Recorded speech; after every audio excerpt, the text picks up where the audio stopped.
Om Ajnana-timirandasya Jnananjana Shalakaya Chakshurun Militam Dhena Tasmai Shri Gurave Namah. We're continuing our reading of the Sri Caitantaya-caritamrta, taking up where we left off only recently, which would have been Sunday. And tonight's verse begins at 57 in the Adi chapter 1, for those who are keeping score at home. Chintamani rajayati somagira gurorme shiksha guruscha bhagavan shiki pincha mali yutpada kalpataru pallava shikareshu lila swayambara rasam labhate jaya shri. All glories to Chintamani and my initiating spiritual master, Somagiri. All glories to my instructing spiritual master, the Supreme Personality of Godhead, who wears peacock feathers in his crown, under the shade of his lotus feet, which are like desire trees. Jaya Shri Radharani enjoys the transcendental mellow of an eternal consort. Srila Prabhupada's purport. This verse is from the Caitantaya-caritamrta, which was written by a great Vaishnava sannyasi named Bilva Mangal Thakur, who is also known as Lila Shuka. He intensely desired to enter into the eternal pastimes of the Lord, and he lived at Vrindavan for 700 years in the vicinity of Brahmakund, a still existing bathing tank in Vrindavan. The history of Bilva Mangal Thakur is given in a book called Sri Ballabha Digvijay. He appeared in the 8th century of the Shaka era in the province of Dravida and was the chief disciple of Vishnu Swami. In a list of temples and monasteries kept in Shankaracharya's monastery in Dwarka, Bilva Mangal is mentioned as the founder of the Dwarkadish temple there. He entrusted the service of his deity to Hari Brahmachari, a disciple of Balabhata. Bilva Mangal Thakur actually entered into the transcendental pastimes of Lord Krishna. He has recorded his transcendental experiences and appreciation in the book known as Caitantaya-caritamrta. In the beginning of that book, he has offered his obeisances to his different gurus, and it is to be noted that he has adored them all equally. The first spiritual master mentioned is Chintamani, who was one of his instructing spiritual masters because she first showed him the spiritual path. Chintamani was a prostitute with whom Bilva Mangal was intimate earlier in his life. She gave him the inspiration to begin on the path of devotional service, and because she convinced him to give up material existence to try for perfection by loving Krishna, he has first offered his respects to her. Next, he offers his respects to his initiating spiritual master, Somagiri, and then to the Supreme Personality of Godhead, who is also his instructing spiritual master. He explicitly mentions Bhagavan, who has peacock feathers on his crown, because the Lord of Vrindavan, Krishna the cowherd boy, used to come to Bilva Mangal to talk with him and supply him with milk. In his adoration of Sri Krishna, the personality of Godhead, he states that Jaya Shri, the goddess of fortune, Srimati Radharani, takes shelter in the shade of his lotus feet to enjoy the transcendental rasa of nuptial love. The complete treatise, Caitantaya-caritamrta, is dedicated to the transcendental pastimes of Sri Krishna and Srimati Radharani. It is a book to be read and understood by the most elevated devotees of Sri Krishna. Text 58. Jive sakshat nahi tate, guru chaitya rupe, shikha guru hoy Krishna mahanta swarupe. Since one cannot visually experience the presence of the Supersoul, he appears before us as a liberated devotee. Such a spiritual master is none other than Krishna himself. Purport: it is not possible for a conditioned soul to directly meet Krishna, the Supreme Personality of Godhead. But if one becomes a sincere devotee and seriously engages in devotional service, Lord Krishna sends an instructing spiritual master to show him favor and invoke his dormant propensity for serving the Supreme. The preceptor appears before the external senses of the fortunate conditioned soul, and at the same time the devotee is guided from within by the Chaitya Guru, Krishna, who is seated as the spiritual master within the heart of the living entity. Text 59. Tato dusangam utsrudya satsu sajjeta buddhiman santa ivasya chintanti mano vyasangam uktibi. One should therefore avoid bad company and associate only with devotees. With their realized instructions, such saints can cut the knot, connecting one with activities unfavorable to devotional service. Purport. This verse, which appears in Srimad Bhagavatam 11:26-26, was spoken by Lord Krishna to Uddhava in the text known as Uddhava Gita.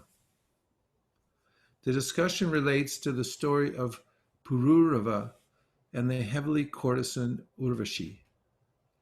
When Urvashi left Pururava, he was deeply affected by the separation and had to learn to overcome his grief. It is indicated that to learn the transcendental science, it is imperative that one avoid the company of undesirable persons and always seek the company of saints and sages who are able to impart lessons of transcendental knowledge. The potent words of such realized souls penetrate the heart, thereby eradicating all misgivings accumulated through years of undesirable association. For a neophyte devotee, there are two kinds of persons whose association is undesirable. One, gross materialists who constantly engage in sense gratification, and two, unbelievers who do not serve the Supreme Personality of Godhead, but serve their senses and their mental whims in terms of their speculative habits. Intelligent persons seeking transcendental realization should very scrupulously avoid their company. Text 60. Satam prasangan mama virya sambado bhavanti hrit karna rasayana katha tajjo shanat ashvapavarga vartmani shraddha ratir bhaktir anukramashati. The spiritually powerful message of Godhead can be properly discussed only in a society of devotees, and it is greatly pleasing to hear in that association. If one hears from devotees, the way of transcendental experience quickly opens, and gradually one attains firm faith that in due course develops into attraction and devotion. Purport. This verse appears in Srimad Bhagavatam 3:25-25, where Kapiladev replies to the questions of his mother, Devahuti, about the process of devotional service. As one advances in devotional activities, the process becomes progressively clearer and more encouraging. Unless one gets this spiritual encouragement by following the instructions of the spiritual master, it is not possible to make advancement. Therefore, one's development of a taste for executing these instructions is the test of one's spiritual service. Initially, one must develop confidence by hearing the science of devotion from a qualified spiritual master. Then, as he associates with devotees and tries to adopt the means instructed by the spiritual master in his own life, his misgivings and other obstacles are vanquished by his execution of devotional service.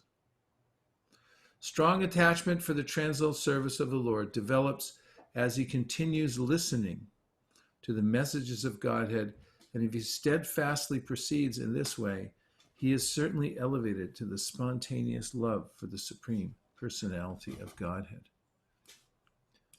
It's nice that we get two purports on a lot of verses, because Prabhupada comments on them within the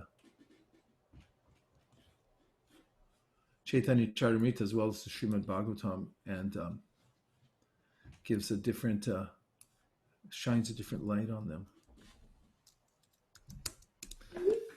Okay. Text 61. Ishvara Sarupa Bhakta Tar Adhishtana Bhaktira Hridayi Krishnera Satada Vishrama. A pure devotee constantly engaged in the loving service of the Lord is identical with the Lord, who is always seated in his heart. Purport. The Supreme Personality of Godhead is one without a second, and therefore he is all-powerful. He has inconceivable energies, of which three are principal. The devotee is considered to be one of these energies, never the energetic. The energetic is always the Supreme Lord. The energies are related to him for the purpose of eternal service. A living entity in the conditioned stage can uncover his aptitude for serving the Absolute Truth by the grace of Krishna and the spiritual master. Then the Lord reveals himself within his heart, and he can know that Krishna is seated in the heart of every pure devotee. Krishna is actually situated in the heart of every living entity, but only a devotee can realize this fact. Text 62.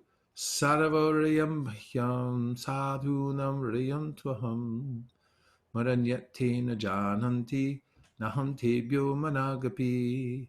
Saints are my heart, and only I am theirs, their hearts. They do not know anyone but me, and therefore I do not recognize anyone besides them as mine. Purport. This verse appears in Srimad Bhagavatam 9.468 in connection with a misunderstanding between Durvasa Muni and Maharaj Ambarish.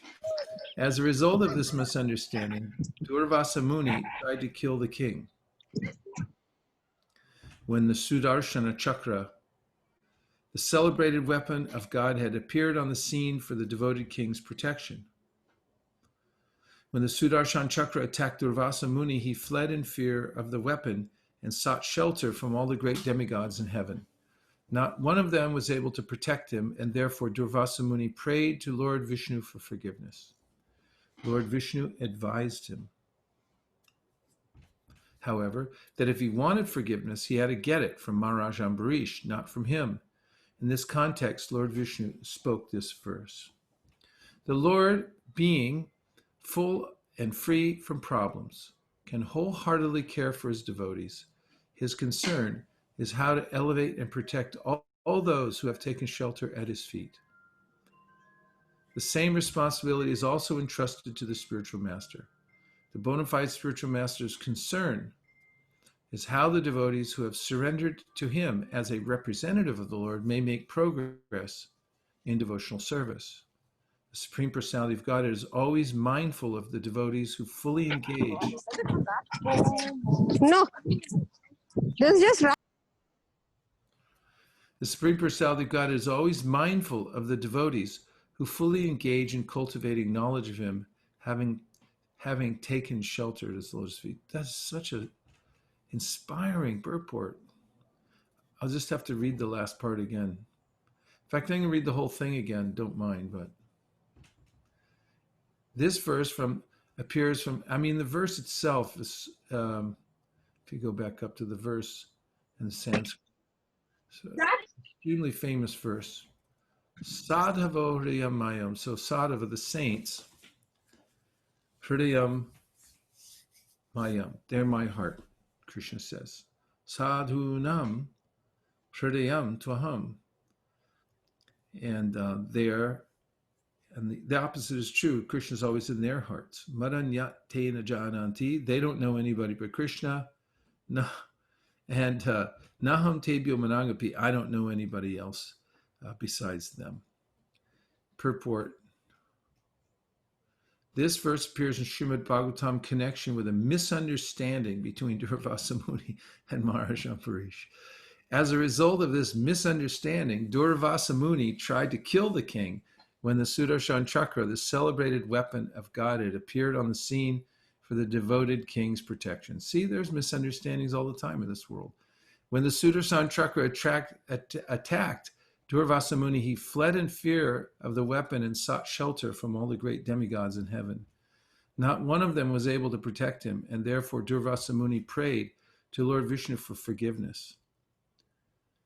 Meanwhile, Ambarish Maharaj didn't do anything. he didn't become indignant toward Durvasa Muni. He didn't try to counter curse him. He just tolerated whatever it was, and Krishna took care of it. It's one of the symptoms of a devotee who doesn't feel like retaliating when he's personally insulted or attacked. He leaves that alone.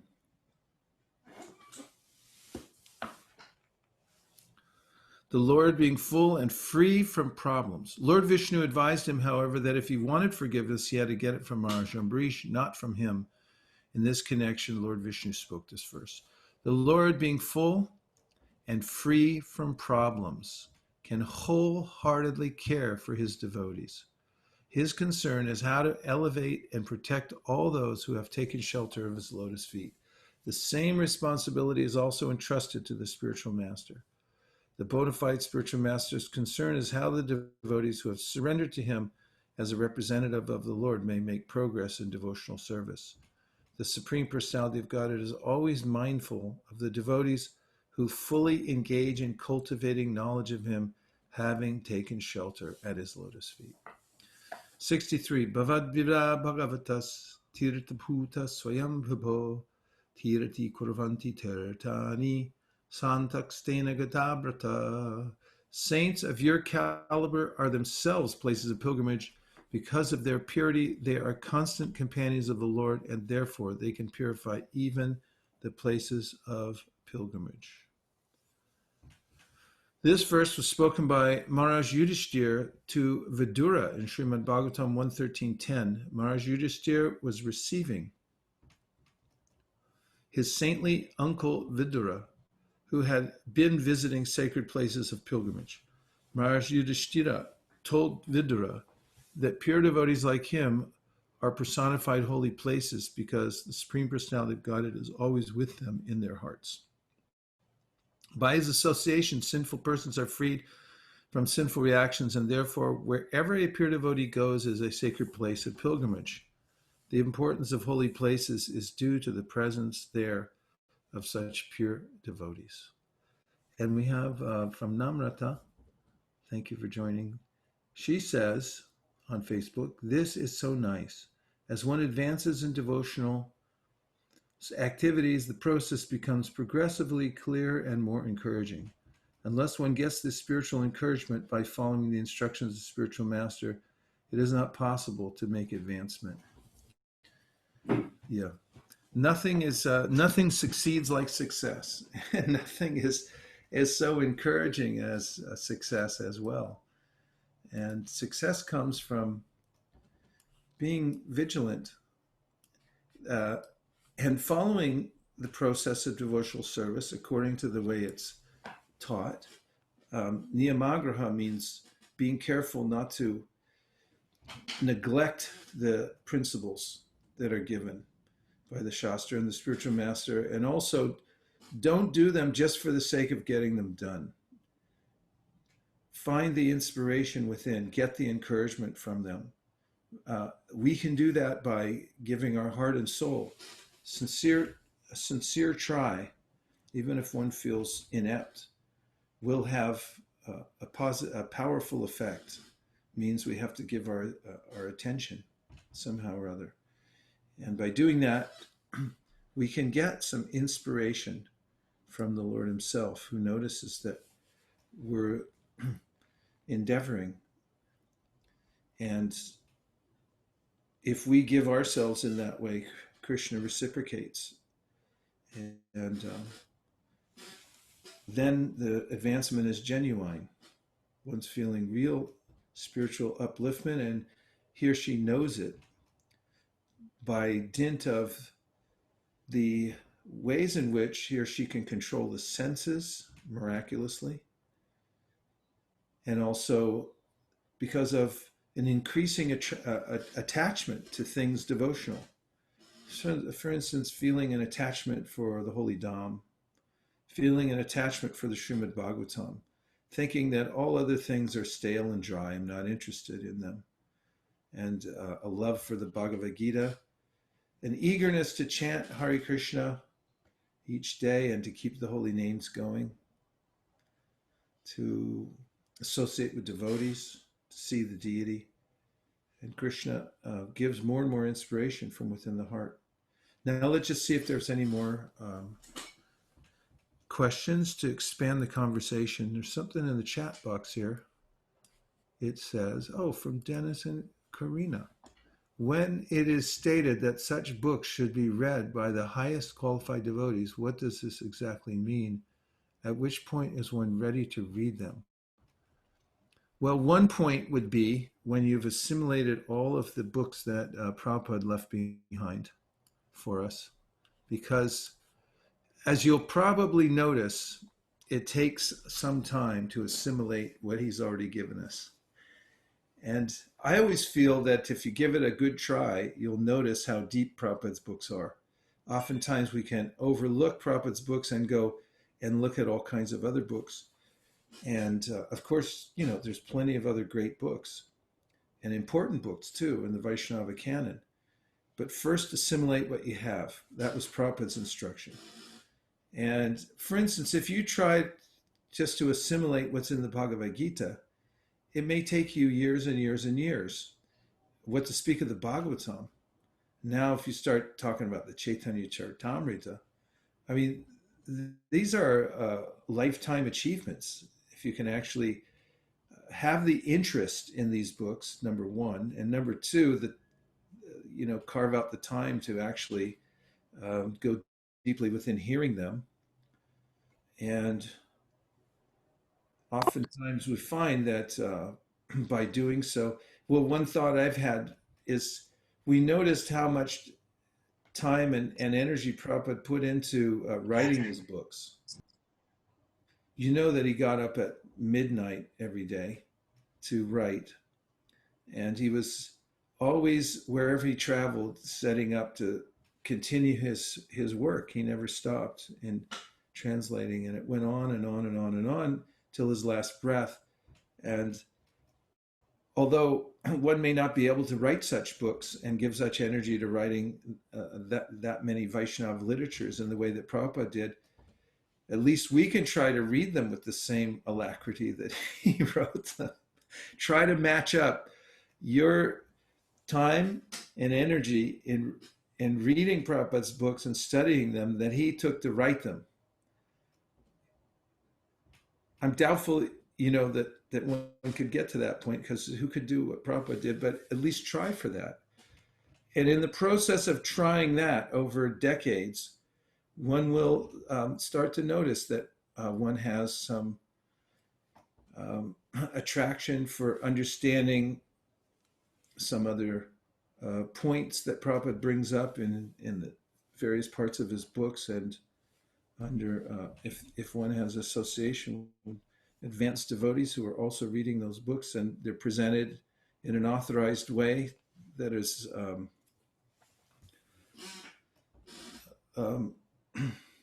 where there's no mistakes, mistranslations, etc., then we may enter into these other things. I hope that helps. And Bamshuli Prabhu says, therefore one's development of a taste for executing these instructions is the test of one's devotional service. Therefore one's development of a taste for executing. Yes, this is a point Jiva Goswami makes. You can understand how advanced that you are becoming by how much taste you have for hearing and chanting. Are there any other questions from the Zoom room? Hare Krishna, Prabhu. Hare Krishna. So the Sadhava Hridayam verse that you read really touched my heart. It really shows how Krishna cares for his devotees, and more importantly, the spiritual master cares for the people under him. But how is it that we get that taste to give it to others also? Because sometimes we become selfish and get covered by that we get, but we don't feel like giving it with the same enthusiasm. So how do we get that real taste of giving back? Well, it really helps if you get around those who are giving it out, because you'll notice that they're getting some kind of intoxication from it and they can't give it up, the distribution, because it's in the internal energy. And when you see other people getting a taste that you might not be getting and other kinds of benefits, then it becomes more compelling. So good association is very, very important. And notice that in any community where the devotees, there's a group of devotees who are particularly interested in giving out Krishna consciousness to others, are congregating, that they bring special energy into the temple. I like to describe this as breathing. An organization, a community has to breathe. And the oxygen that we take in is that experience you get when you go out to give other people Krishna consciousness.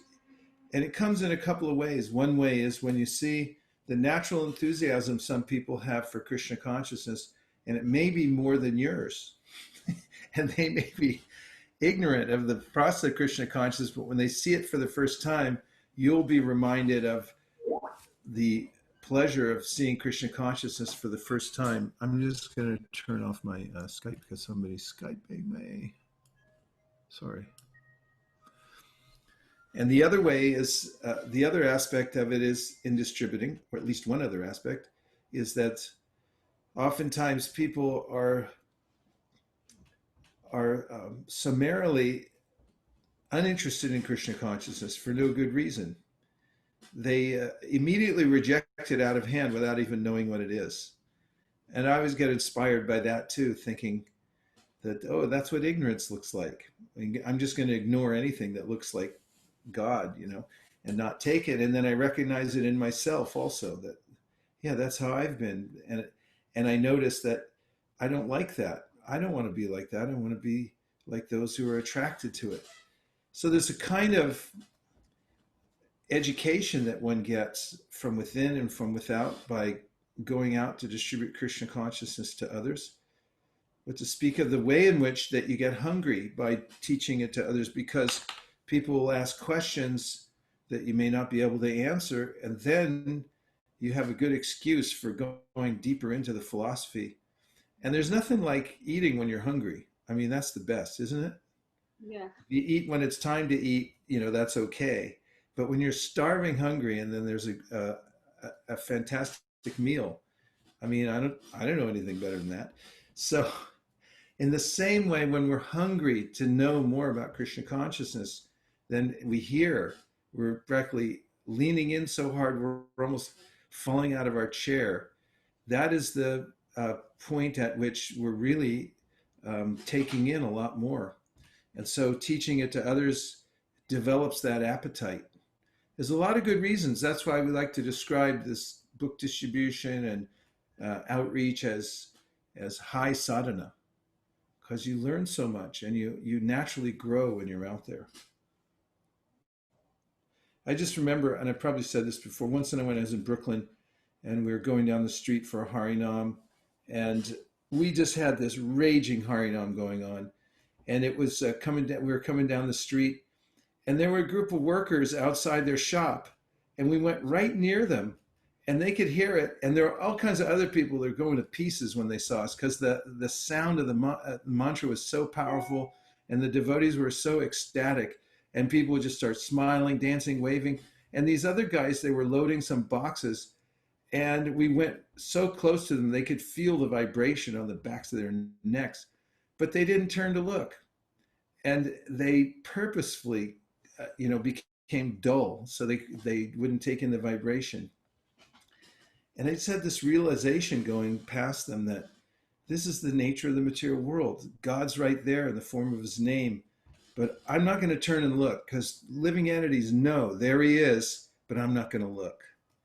And it's these kinds of flashes of insight come when one goes on Harinam or goes out to distribute books, and they're irreplaceable. You can't get everything that you need in Krishna consciousness unless you go out to distribute it. you can't get everything you need. It's you have to hear and chant, and you have to give it out to other people, and then you get the perfect food. The rice and dal together makes the superfood. Okay, there's more that came in here. There's from Srivatsa. And Shamalangi asked if we could be unmuted. Okay, Srivatsa said, I have a question regarding text 62. In the purport of that verse, Prabhupada says that the Supreme Personality of Godhead is always mindful of the devotees who fully engage in cultivation of knowledge of Him, cultivating knowledge of Him, having given shelter at His lotus feet. What does it mean to fully engage in cultivating knowledge of Him? Does it mean that everything the devotee does is geared towards self-realization? Because personally speaking, I have a bad habit of wasting time, and during those times, I'm not cultivating knowledge of Krishna. However, I feel like Krishna is going to take care of me. I am very confused. How do I prove to Krishna that I am worth His mercy?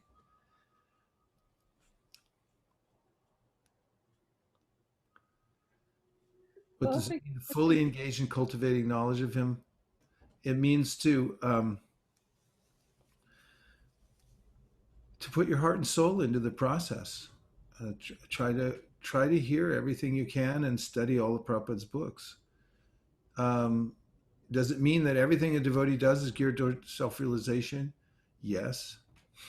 Yet sat sarvata sarvada.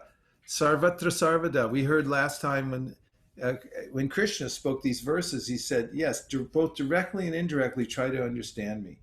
In all times, in all places, in all circumstances. I mean, why not? Everything else is a big bore. It's already been done a million times and more, and nobody gets anything out of it. It's the material world, Prabhupada calls it a colossal hoax. It's actually really stupid.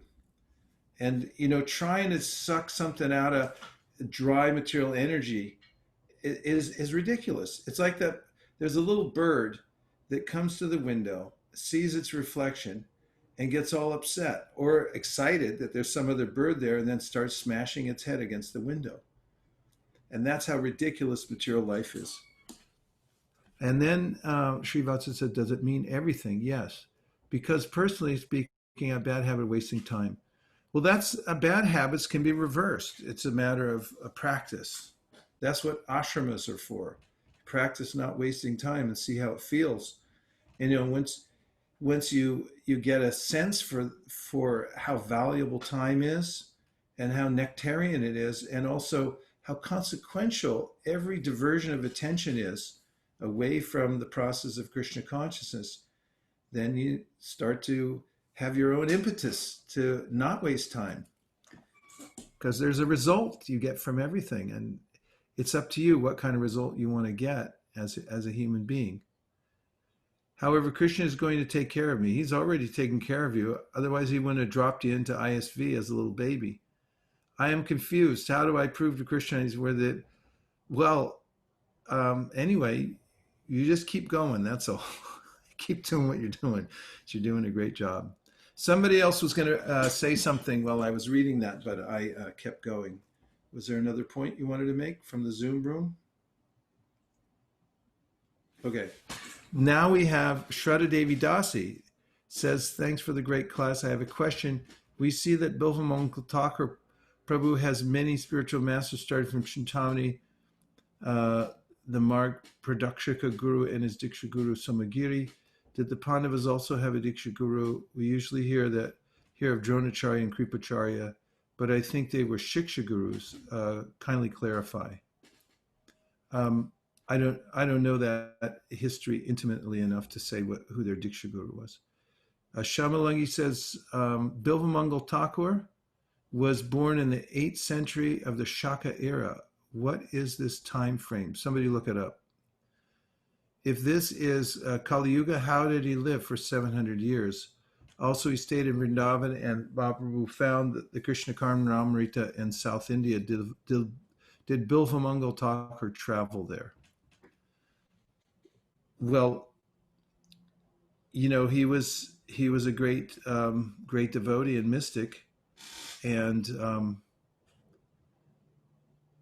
things like that are possible living for many, many years. Also, he stayed in Vrindavan, and Mahaprabhu found the Caitantaya-caritamrta in South India. Did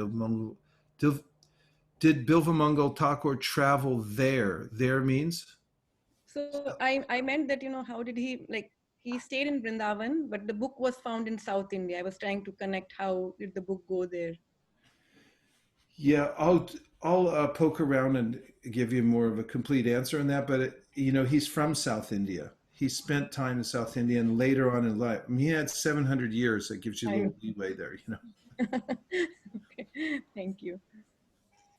Haribol, I just wanted to point out that the Shaka era is almost same as ours. It's 78 AD. Okay. So Thank you. most historical dates in Caitantaya-caritamrta are on Shaka era, so you just have to subtract 78, or add 78, sorry, and then you get our date. Is that right? Add 78 and get our date. Subtract 78. Subtract 78. Subtract 78, and that brings us, and that gives us the date through the calendar we go by. Right. Okay. Wait, I have to double check the math. Okay. All right. They're only 78 years different. 78 years. Yeah, the Okay. math is right, Rupa Manjari. Your math is right. It's correct.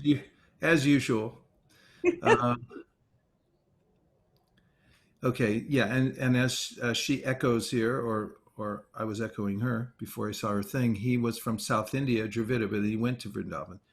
And Manjula Kanta, an advanced devotee, sees Krishna in everyone and everything, but at the same time, we need to maintain the discretion not to go near a lion to avoid angry people. A lion, and to avoid angry people. Could you remind me, Maharaj, about the way we do both? How to avoid a lion? No, you explained to us that, Pandita Samadarshina, but at the same time, there is a natural tendency. We don't just go near a lion or go and put ourselves in danger. But then again, you say that an advanced devotee sees Krishna and everyone. And I remember you had explained, but I can't remember the context of why both is valid. You see Krishna and everyone, but that doesn't mean you go and, walk up to everybody thinking Krishna is inside them. Yeah, well, it's true that Krishna is in everyone's heart. And as Prabhupada mentioned in his purport there, when somebody's advanced, well, even when somebody's in the mode of sattva gun, they start to see that there's living entities inside there, even in the spider or in the ant or, in a flower or something like that. A person who's in sattva gun can notice this and be aware of the fact that there's life everywhere. And a devotee who has more realization understands how they are part and parcel of Krishna, and that Krishna is also present within the heart. And as far as moving about the world and doing both duties at the same time, I think, as I've said before, we have two levels that we have to operate on in this world. As Bhaktivinoda Thakur talks about in the Jaiva Dharma, he says there's the Paramartika and the Vyavaharika. Vyavaharika means ordinary dealings. And there's a way in which in order to survive and move around in the world, you have to act towards people according to what they're expecting, because they don't have the frame of reference that you do.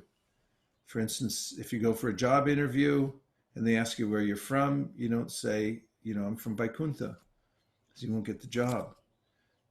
At the same time, we have to keep in mind what the ultimate goal is as we're interacting with people. Even in the Bhagavad Gita, Krishna says, don't disturb the minds of the ignorant, because they won't be able to understand your perspective. He says, just try to engage them at their level so they can gradually make advancement. Then, of course, he goes on to say, but then the devotees, they don't exactly follow that, because Krishna's saying, don't disturb yourself or them, because they won't understand it. But the devotee takes a risk, Prabhupada says, in order to disturb them so they can take to Krishna consciousness. So that has to be administered carefully, obviously, because people have certain sensibilities and there are customs in society, but devotees go out of their way to distribute it to others and to help people who are in the bodily condition of life. But we have to be thoughtful about it at the same time. Even in our presentation of Krishna consciousness, there are ways that you have to be thoughtful Otherwise, you won't be as effective when you present. What is my realization, Maharaj, with this idea that Krishna is in everyone? I keep thinking about it, but I don't understand. What do I realize from that? If I Well, can't, if you're walking around, like when I walk around my yard, I try not to step on any living entities because, Krishna is they're just like me. They're no different. If you actually watch how living entities interact and stuff, they're really smart. They're living entities. How big is that brain of an ant? I mean, I don't even know if they have brains, but if you look at an ant, he'll look at you, he'll go around your hand. He doesn't want to be killed. He wants to go home and do his work. And, bees, a hummingbird. There's a hummingbird in my yard. There's several of them. And they're last night I was doing some evening japa. The sun was going down. I was sitting back there and I was walking around in the garden chanting. And then this hummingbird came down and looked me right in the eye because they're very territorial. He came on, and he was saying, "What are you doing in my yard?" And my first thing was like, "What are you doing in my yard?" And I think it's as much his yard as it is mine. As much as he's thinking this is my house, my garden, I'm thinking the same way. So Krishna says in the Gita, Atma upam yena sarvatra samam pashiti Arjuna, sukham vayari vadukam, sa yogi paramomata. That the perfect yogi or the highest yogi is one who notices these commonalities. He said, I've suffered in the material world, therefore I can appreciate what other people are going through. This is one of the reasons that Krishna, and we just heard these verses about how Krishna manifests as a person, or like a human being, and it's a manifestation of Krishna. It's one of his shaktis, because there is a way in which people who have suffered in the material world already and have become devotees, they can appreciate the suffering of others. Krishna, on the other hand, is full of joy. How is the sun going to appreciate sunlight? It's the source of sun. And how would Krishna know that much about suffering, although he has Mahavishnu, sees the suffering, knows suffering's there in the material world? The devotee is somebody who's realized it, actually has assimilated it and knows what it feels like. That's what that verse means. Sukham vayadevadukam. He knows how people are going through these ups and downs and therefore feels compassion. Compassion comes when the heart melts and you think, God, what should the other person suffer? It's horrible. And see that actually these are all devotees of Krishna. That's an enchanted life, if to have that kind of compassion for other living beings and to see them everywhere as Krishna's parts and parcels. Otherwise, what a dull life it is.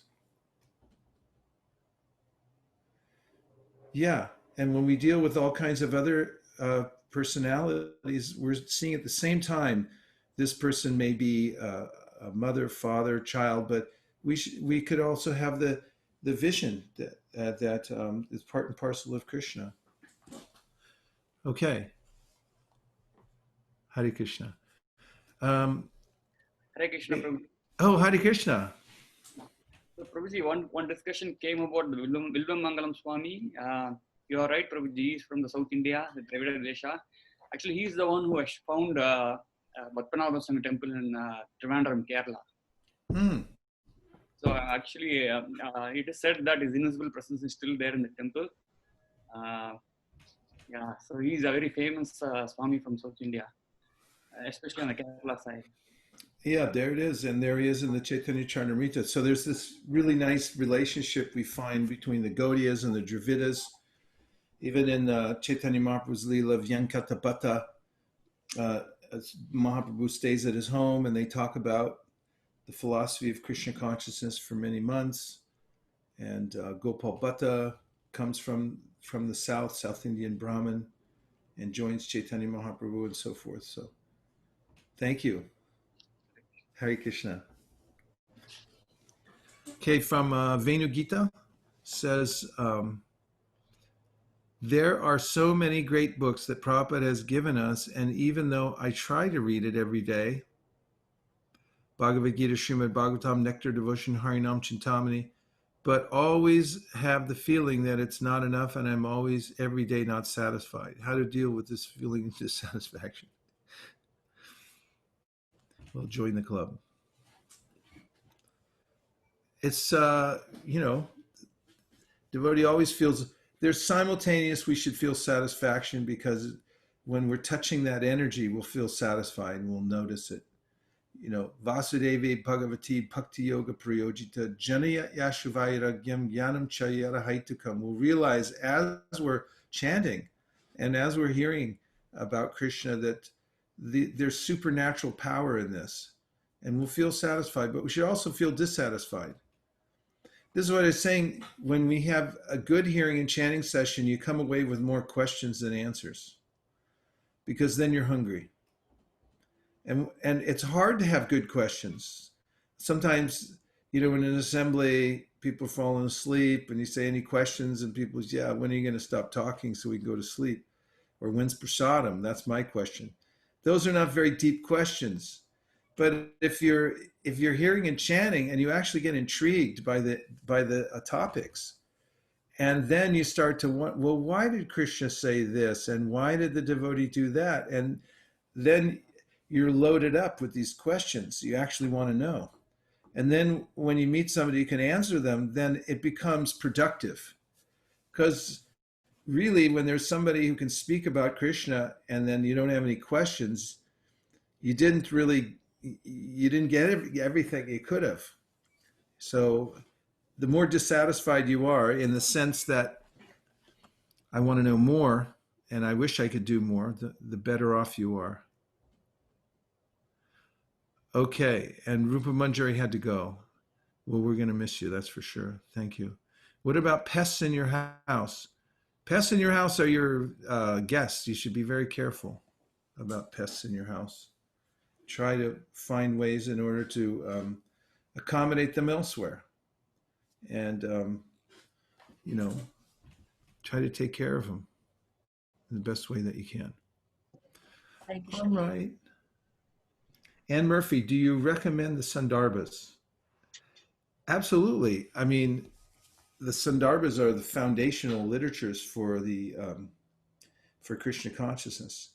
And so far, the ones that I would highly recommend reading are the ones that Gopi Puranadana Prabhu produced. So we have Tattva Sandarbha. It looks like this. Tattva Sandarbha is somewhere. Oh, yeah, right here.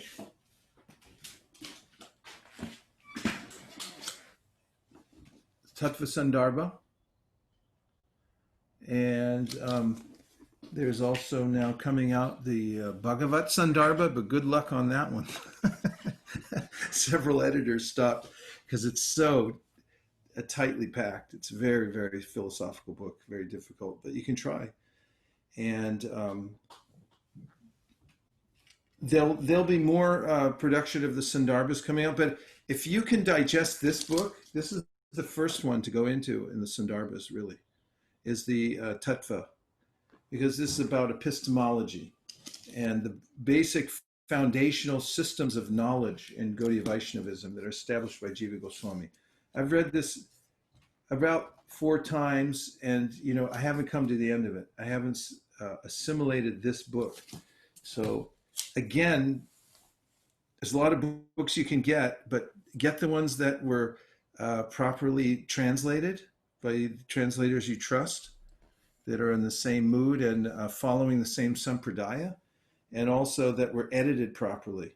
Means that the team of editors are well trained, and that they know the standard, the BBT standard is the highest standard of editing, and so you're not getting any misinformation, because that's a problem if you just go buy books off the shelf. Even if they're from an author you've heard of before, they're not necessarily edited properly and things like that. Like very soon, the Bhakti Rasamrita Sindhu will be coming out. And that book, I mean, it's taken several years to get it rendered into perfect condition. Bhanu Swami, who's one of the best editors on the planet, one of the best translators on the planet, then put it through the editing process so it could come out in mass distribution from the BBT. And that's probably come out a little bit later this year, I hope, unless the pandemic really slows it down. Oh, I have a Okay. question. Huh? Yes, I Hare have a Krishna. question, Prabhu. Yes. Oh, I was just thinking about one of the Matajis asked the question about pests in the house. So, I mean, recently we had a little, I would usually chant in my little garden, and there was a sparrow that used to come and sit down, and I was like, wow, you know, amazed that, oh, the sparrow is really liking to chant and things like that. Then later I realized that the sparrow had put in some eggs in one of the pots, and the eggs actually hatched on the Ekadashi, and every day we sit and chant for the three little birds that are already born, and they're very tiny. But the thing is, it's so easy for me to think because they don't disturb me inside my house. So it's in the garden, and we take care of it and then I think, oh, this is Jagannath's house. They also should take care. They also should be there. They should also have enough space because I'm also here for Jagannath has provided me. He should provide. But when it comes to spiders inside the house, I can't think like that. When I start cleaning out the cobwebs or cleaning, I know that I don't know if I'm killing those spiders or I'm taking their house out, right? The web is their house. What do? We have to clean Jagannath's temple, but again, we cannot do Just be as anything unless. careful as you can. Spiders are our friends. They're, they're part of the ecosystem, and most of them are not dangerous. There's black widows. They have an orange hourglass on them. They're a little dangerous. So if there's a venomous snake or a spider that'll kill your kid, then you can do something about it according to the Bhagavatam. But ordinary creatures, you should be really careful.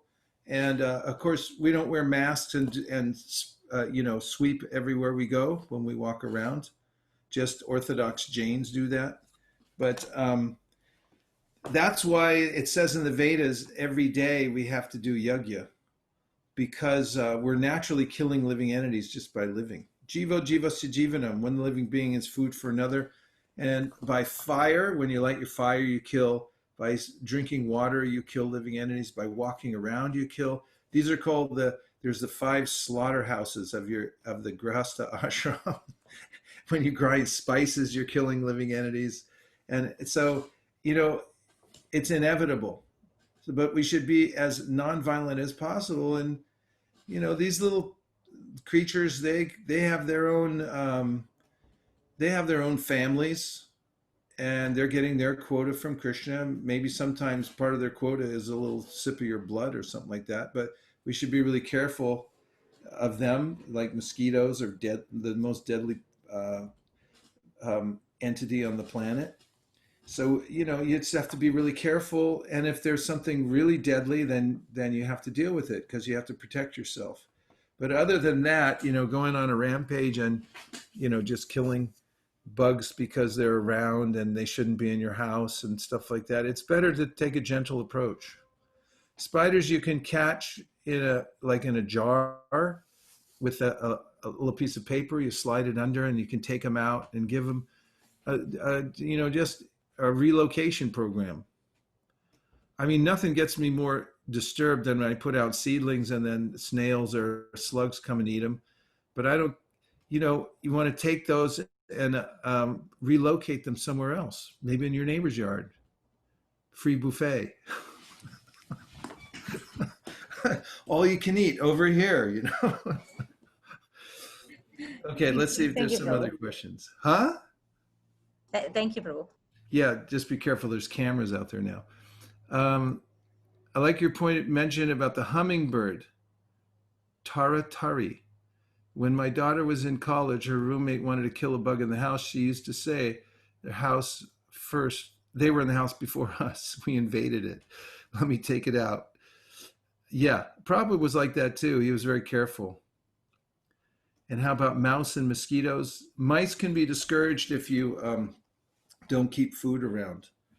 And mosquitoes can be discouraged by different kinds of scents, and just be careful.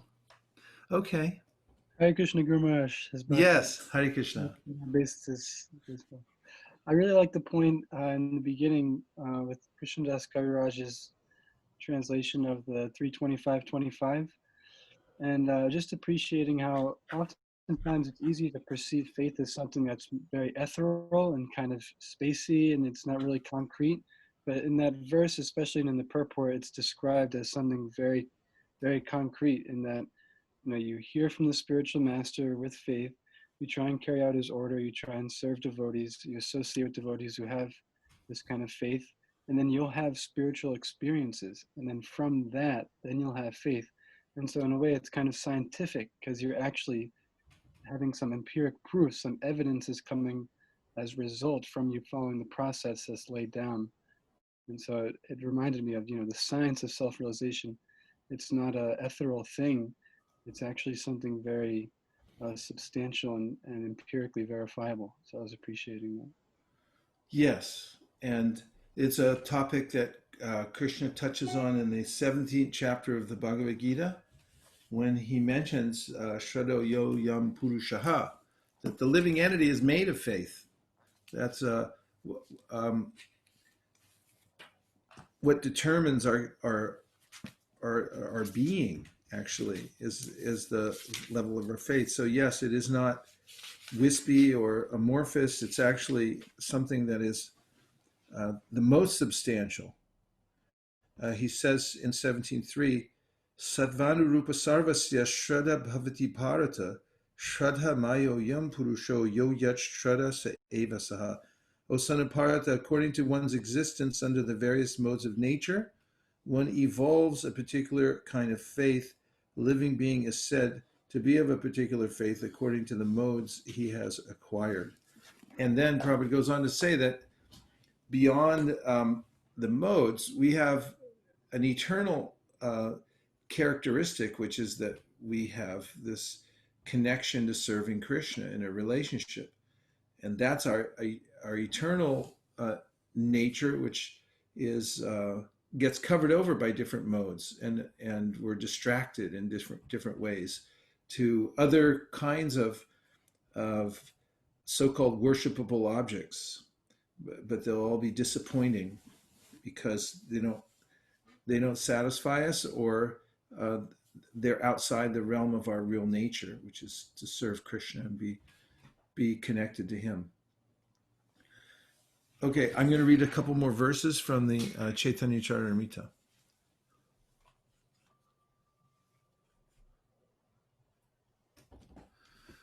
She bhakta gan hoy dvi vida prakar, parishad gana ak, sadhaka gana ar.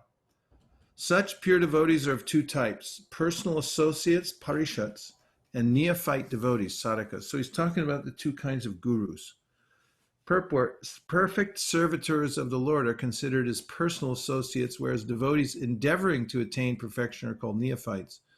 Among the associates, some are attracted by the opulences of the personality of Godhead, and others are attracted by nuptial love of Godhead. The former devotees are placed in the realm of Vaikuntha to render reverential devotional service, whereas the latter devotees are placed in Vrindavan for the direct service of Krishna. Ishvarera avatar 18 prakar, Angsha avatar aro, Guna avatar. Shaktiavesh avatar, Tritya e mato, Angsha avatar purusha matsyadika jata. There are three categories of incarnations of Godhead: partial incarnations, qualitative incarnations, and empowered incarnations. The Purushas and Matsya are examples of partial incarnations. So what's happened here is we just come to a pivotal point where Kaviraj Goswami that's where he's switching into another topic. Up till now, he's been talking about Guru Tattva. So you can see how important that Tattva is. He begins Vande Gurun Isha Bhaktan Ishan Isha Vatarakan. So he begins the whole conversation of the Caitanya-caritamrta in describing what is the Guru Tattva. And he describes how the Guru is also a manifestation of Krishna. And it's that manifestation that helps us because we can't see Krishna directly yet. So there's a way in which he comes to us in a localized form, in the form of an apparently ordinary person who's empowered to teach us about Krishna and to give us the mantras and so forth. So this is one of the mysterious tattvas of Gaudiya Vaishnavism, to understand how it is that Krishna appears in that way. There are many different examples given.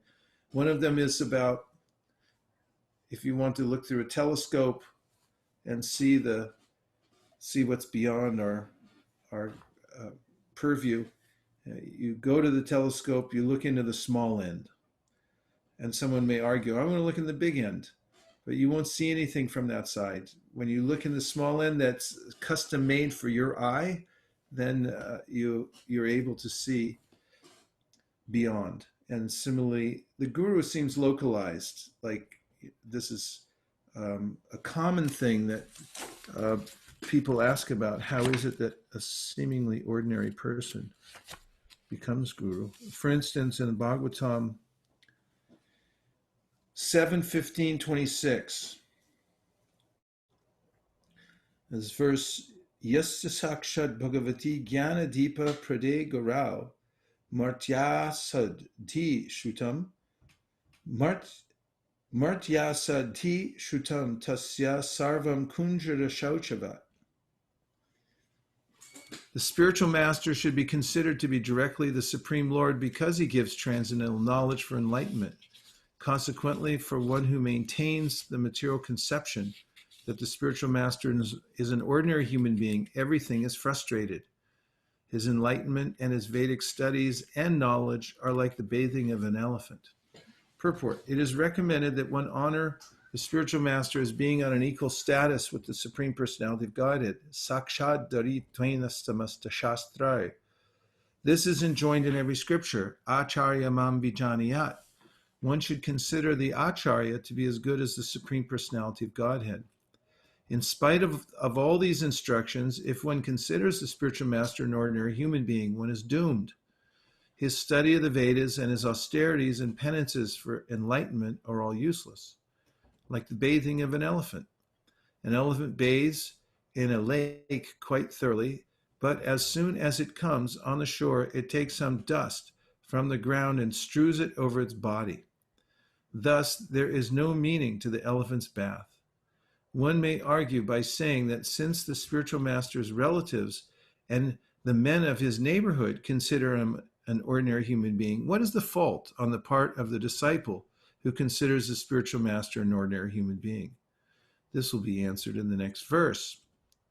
But the injunction is that the spiritual master should never be considered an ordinary man. One should strictly adhere to the instructions of the spiritual master, for if he is pleased, certainly the Supreme Personality of Godhead is pleased. Yasya prasada bhagavat prasado yasya prasada nagati kutopi.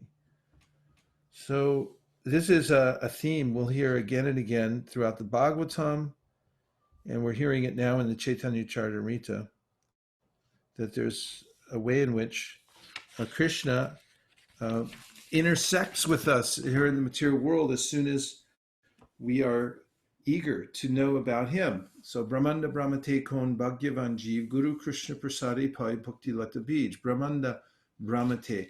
When we're wandering throughout the universes, but then we come to a point of sincerity, Krishna makes the arrangement how we meet Guru. And as Prabhupada mentioned earlier in this chapter, by taking shiksha, then naturally we become attracted. And there's a way in which our anartas start to fall away. Because by hearing the hearing process, and this verse was quoted earlier as well, that satam prasangam mama virya sambido bhavanti hrit karna rasayanakata touch joshanad ashu apavarga vartmani shraddha ratir bhaktira anukramishati. Such a nice verse, everything compact here. So it says satam prasangam. If you take this association of advanced devotees, in their association, you're going to hear about Krishna, and from that, your anartas will be eliminated. and then you'll be on the path back to Godhead. And step by step, you'll develop all the stages of love of Godhead through that. So the Guru Tattva principle is extremely important, and the mood of the way in which one respects all of one's gurus is extremely important, and that's brought up in this chapter as well. Okay, let's look at this. We have Divyanga Prabhu, that bug is hungry, Prabhupada said, and he told Shruta, pointing at the bug on the floor, he said, that bug is hungry, take him out. Sri Lakshmi, what is your best tip to avoid pride in small victories experienced in devotional service? Just remember all the times that you didn't do it right. That helps to balance it out. And Namrata, what does it mean in terms of action to not consider the spiritual master an ordinary human being? Well, there's a way in which when one is, the Shastra says with the Guru, don't stay at the right distance. Don't get too far away, but don't get too close. And it's compared to a fire. If you get too close to the fire, you can get burned. In other words, too familiar and start thinking, we're just good buddies. But if you get too far away by being overly cautious, then you don't get the benefit of the fire as well. So you have to stay at the right distance.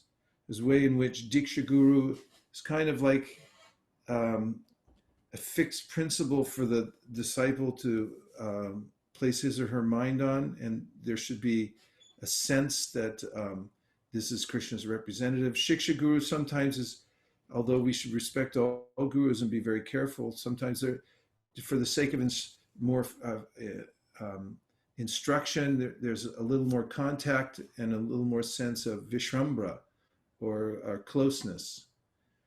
So there's etiquette, and the etiquette is followed. It's mentioned in the Nectar of Devotion that when one sees the guru, one should always bow down, always offer respects. Be careful to use the etiquette of honorifics, otherwise it can just come into a point of being, we're all the same, we're all together. So there's a way that water flows down.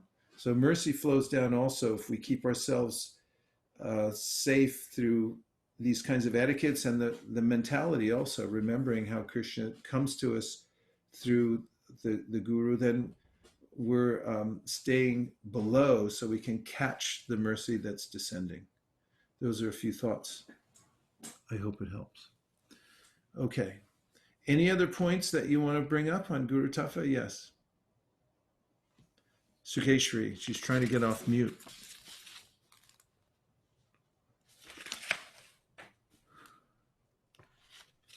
Hare Krishna, Guru Maharaj. Yes. And Maharaj, I have a question on the verse where it explains there are two kind of people that we should avoid association. Yes. So if you can elaborate, so it kind of seems similar, but just practically, what does it mean? There are two kind of, this is verse 59, it says gross materialists who constantly engage in self-gratification, and unbelievers who do not serve the Supreme Personality of Godhead. I mean, practically, we meet many people when we go out on book distribution, and we meet them in office, and I might also have some kind of those symptoms in my own behavior, sense gratification and gross materialism. So how do we understand this? Bhagavatam explains it in the 7th canto. You'll find it near the end of the 7th canto where Narada is instructing Yudhishthira, and he's talking about the ways in which you should interact with people when it's obligatory. There may be materialistic people, even family members that are materialistic. And so the admonition is that they say blah, blah, blah, and you say, yes, sir, very good, sir, thank you very much. And then you just ignore their instructions. We don't entertain them. We don't think, oh, that's a good idea. I should be a materialist also. You just like, yeah, very good. Thank you very much. Really appreciate it. Have a good day. Bye. We don't take it in. So sometimes you find yourself in situations where you have to interact with people. This is the most commonly asked question about this topic. When you have to go to work and you have to work with people, go do your job and be as friendly as you need to be, but don't start thinking like they think and hanging out and imitating their activities. You should maintain a little bit of caution when it comes to that. And generally, what happens is they start appreciating you a little bit more, and you don't have to hang out and do what they do. I mean, I've been in all kinds of situations where I had to be there. I had to participate with it, whether it was for my business or whether it was in school. And it ended up people started asking me like, well, how come you did that? And how come you act like this? And it's like, oh, because this is my background. I grew up as a monk. And then they'll want to know more about you than you do about them. So maintain your basic principles and don't take that enjoying spirit in your heart and think, hey, yeah, these guys are okay.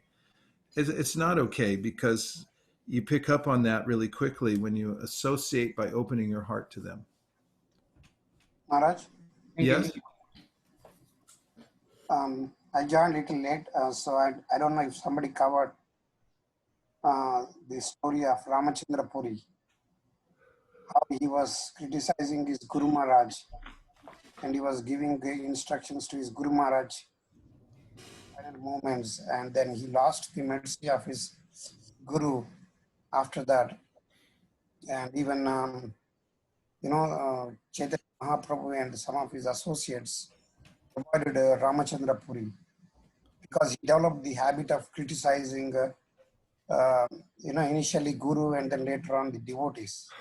Yeah. So criticism of, such a mentality must be avoided in devotional service. If somebody covered it, I don't know, just share. Yeah, Ramachandra Puri, when Madhavendra Puri, his spiritual master, was leaving the world, he was feeling intense separation from Krishna. It's very difficult to understand the mind of a pure devotee, especially if one's a rascal. So when his spiritual master was leaving the world, there were two disciples that are noted. One of them was Srila Ishvara Puri, who served his guru, Madhavendra Puri, who was performing the pastime of being an invalid. And he would take care of his personal body, even though his guru couldn't move around, couldn't clean himself. Everything he did for him faithfully and with full reverence. And he became the guru of Sri Chaitanya Mahaprabhu. Ramachandra Puri, on the other hand, thought he knew more than his guru.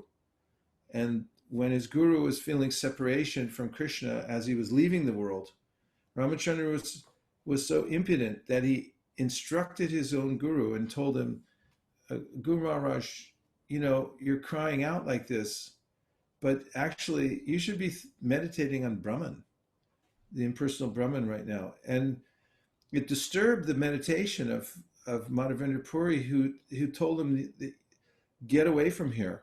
If I see your face when I leave this world, I may not attain my destination. He was so disturbed with him. So later on, Ramachandra Puri became infected with anartas in the heart, through which he thought it was his duty to criticize all the Vaishnavas. And then that culminated in criticizing Sri Chaitanya Mahaprabhu, following around, finding out what he was doing, couldn't find any fault with Mahaprabhu. So finally, one day when he went to visit him in his room, he saw there were some ants. And he said, aha, you must have been eating sweets. And I've heard that these Vaishnavas eat too much. And I heard that you eat too much. He was directly criticizing. It's interesting to note what Mahaprabhu did as a reaction. For the most part, he reduced his eating. And the devotees became very, very morose because they wanted to feed Mahaprabhu like anything. And he kept reducing the amount of food that he would eat because of the criticism of Ramachandra Puri. All the devotees became very unhappy, but he didn't retaliate against him. And when Ramachandra Puri left town, everyone became relieved. So this is the difference shown in the Caitantaya-caritamrta. Someone who's faithful to their guru. Yasya Devi para bhaktir yata Devi tata garau tasyaite Caitantaya-caritamrta prakashanti mahatmanaha. When you have this implicit faith in Guru and Krishna, then you can understand the imports of the Vedas. Otherwise, you can study all your life and you won't understand anything because it's not on the material platform. Nikunja says, how can we follow in the footsteps of Maharaj Ambarish of tolerance and at the same time respecting our boundaries of not allowing someone to taking advantage of our vulnerability? Well, there's a story about Narada Muni and a snake. So Narada Muni, he makes all kinds of living entities devotees. So one of them was a poisonous snake. And then the snake, everyone in the village found out that the snake became a disciple of Narada and that he was a Vaishnava. So they thought he'll never bite us. So all the kids were coming over, poking with throwing stones and harassing. And when his guru, Narada, came back, the snake said, now, Guru Maharaj, that I'm a Vaishnava, everyone's beating on me. They're taking advantage of me. What should I do? And Narada said, you can show your teeth, but don't bite anybody. Anyway, practically speaking, being humble doesn't necessarily mean that you don't have any boundaries. In the story of Maharaj Ambarish, Maharaj Ambarish did what he could for his guest, and it wasn't good enough. Durvasa Muni had some issue. He was envious of Ambarish Maharaj, so he lashed out at him. And Ambarish Maharaj let Krishna take care of it. In our dealings with others in the world, as we're doing our service, we need some boundaries so that we don't have to give up our service. And people should know also that we have a backbone. When Prabhupada was challenged in public, for instance, about certain philosophical points, he didn't just concede them. He would become very strong about it and say, no, that's not correct. Because, and it's not just for the sake of humility that you don't have boundaries. We have philosophical boundaries. Also, if somebody tries to hurt you, it's not that you just allow them to, or if they try to steal your property, a Vaishnava will protect the property because it's property he or she is using for Krishna. At the same time, as we know from all other different shastric injunctions, we depend on Krishna for the outcome of those things because we can't necessarily protect ourselves. But even the Bhagavatam says you have to protect your life because you're using your body to serve Krishna. Therefore, it's your duty to try to live for as long as you can because you need this body. So it's not outside the realm of pure devotional service if you protect your property or your family or the other things that Krishna has entrusted to you. So boundaries are okay, and it's still considered humble.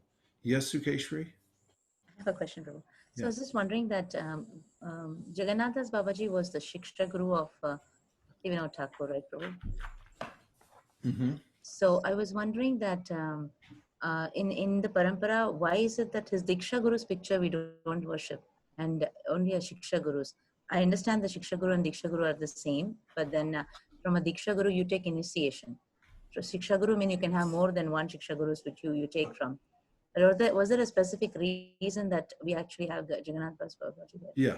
Well, the whole parampara is listed like that. In our parampara, you'll notice the parampara that we read off, Krishna, Brahma, Narada, Vyasa, Madhva, Akshobhya, Jaitirtha, Gyanasindhu, Dayanidhi, Vidyanidhi, you're going all the way down. Then this list was given by Srila Bhaktisiddhanta Saraswati Thakur in his song that he wrote about the parampara. And he specifically mentions the devotees that were most prominent. And it's not that they didn't have Diksha. All of them had Diksha Gurus, but he was emphasizing, especially at the time, there was this overemphasis, and still goes on today, about the Diksha line. So the Diksha line can actually have no Shiksha. And actually it can become materialistic. So some people, they'll get in a family, where somebody initiates, and then they'll claim that they have exclusive rights to give Diksha. Or that because we're in the Diksha line from Lord Nityananda, this was the Nityananda Vamsha idea, that it doesn't matter what we do. We're divinely ordained because of that. And so we give Diksha, then that's it. And nobody else can do it because only we can do it. But that's not the teaching of the Bhagavatam. The Bhagavatam says that anyone can become elevated through the Bhagavat Marg by chanting Hare Krishna, and they can give Diksha. And Chaitanya Mahaprabhu said that, you know, if you know the science of Krishna, then you can become a spiritual master. So what Srila Bhaktisiddhanta did was list the prominent names. There are millions more spanning out from that. But just like if you go to a science class, they're not going to name every person who ever did a research project that has to do with the subject you're studying. You're going to know about a few people who were luminaries in that subject matter that are listed, you know, the giants that are passed down. So what about all the other teachers? They're there. They're all there, but it's, you know, you put the main personalities. And ultimately, you know, the Shiksha is emphasized here because of this misunderstanding that some people have about Diksha. But both things are emphasized in Shastra, and Srila Bhaktisiddhanta emphasized both of them also. Thank you so much. Sure. Okay, well, it looks like we've come to the end of our time. And thank you, everybody, for joining from various places around the world. And we'll take it up, the continued reading of the Sri Caitanya-caritamrta coming up on Saturday. And we'll just have a short kirtan.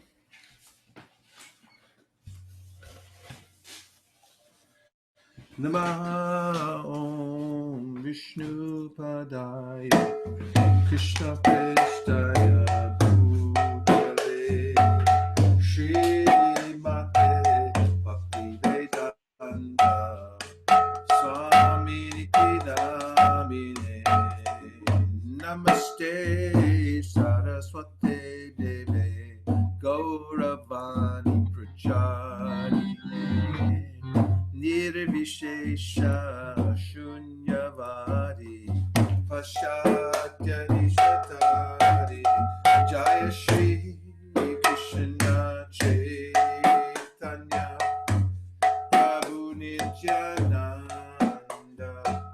Shri Advaita Gadadhar Shivasari Gaur Bhakta Jaya Shri Krishna Chaitanya Prabhu Nityananda Shri Advaita Gadadhar Shivasari Gaur Bhakta. Everybody, Jaya Shri Krishna Chaitanya Prabhu Nityananda Shri Advaita Gadadhar Shivasari Gaur Hare Krishna Hare Krishna Krishna Krishna Hare Hare Hare Rama Hare Rama Rama Rama Hare Hare Hare Krishna Hare Krishna Krishna Krishna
Vishnupad Paramhamsa Parivacharya Stotra Shishiman Vaicharana Bhaktivedanta Swami Maharaj Srila Prabhupada Ki Jai.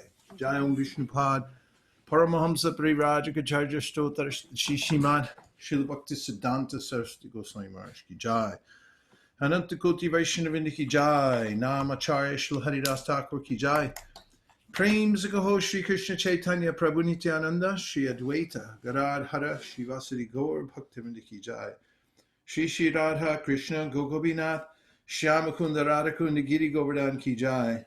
Shri Vrindavan Dham Ki Jai. Shri Mayapur Navadip Dham Ki Jai. Shri Jagannath Puri Dham Ki Jai.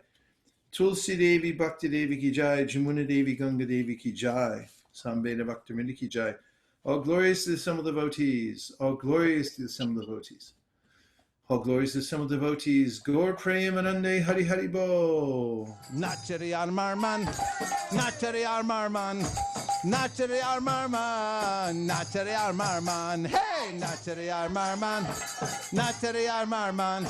Nachari Armarman. Nachari Armarman.